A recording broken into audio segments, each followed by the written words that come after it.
اللهم صل على محمد وآل محمد. Le jour d'Ashura. Le 10 Muharram est connu comme le jour d'Ashura. Après la prière du matin, les compagnons d'Imam alayhi salam se sont avancés vers l'armée de Yazid pour les convaincre de ne pas commettre ce terrible crime. Après cela, Imam Hussein alayhi salam est venu de lui-même s'adresser aux ennemis encore une fois et les persuader de laisser le chemin du péché. Après le discours de l'imam alayhi salam, Hur, le célèbre commandant du camp adversaire, prit conscience de son erreur et a rejoint la partie de la justice qui est celle de l'imam Hussein alayhi salam. Le discours était si puissant que certaines personnes du groupe d'Umar ibn Saad ont également rejoint l'imam Hussein alayhi salam.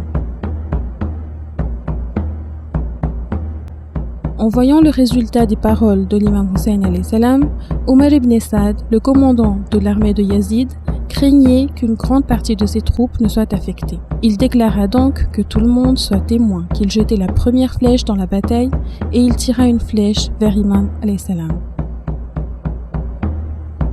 Ce fut alors le début de la bataille. Après quelques duels, il y eut une attaque générale au milieu de la matinée. Bien que l'ennemi se soit retiré, la plupart des compagnons de l'imam alayhi salam ont été tués. L'armée de Umar refusa de continuer à se battre en duel, ayant vu la force des guerriers de l'imam alayhi salam. Quand vint l'heure de la prière de Zuhr, l'armée de Umar ne s'en souciait point et continua la bataille. Quelques compagnons, y compris Hur, sont tombés en martyrs en protégeant l'imam alayhi salam.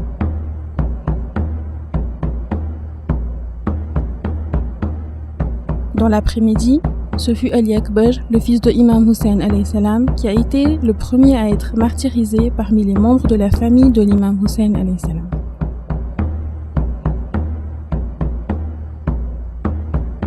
Abbas alayhi salam passa à travers l'armée de Yazid comme un lion pour chercher de l'eau de la rivière pour les enfants. Il remplit la gourde d'eau et commença à revenir vers les tentes le plus vite possible.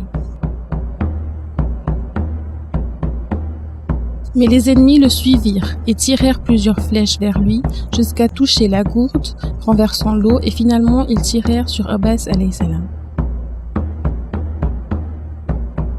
L'imam alayhi salam était submergé par le chagrin et la peine en voyant son corps. À ce moment, la plupart des compagnons de l'imam alayhi salam étaient tous tombés en martyrs.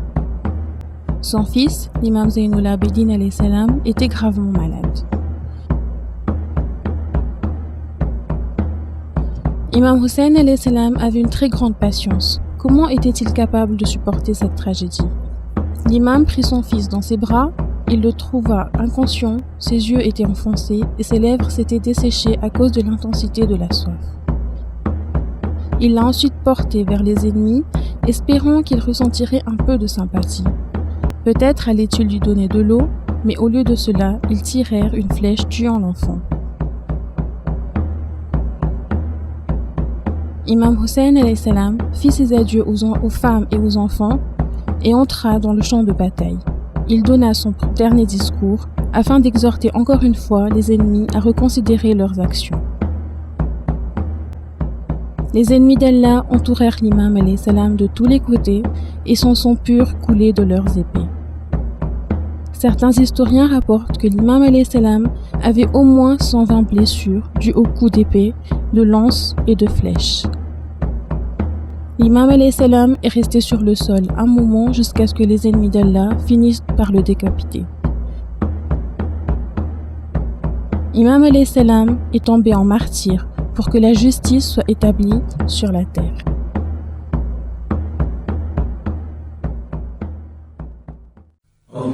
اللهم صل على محمد وآل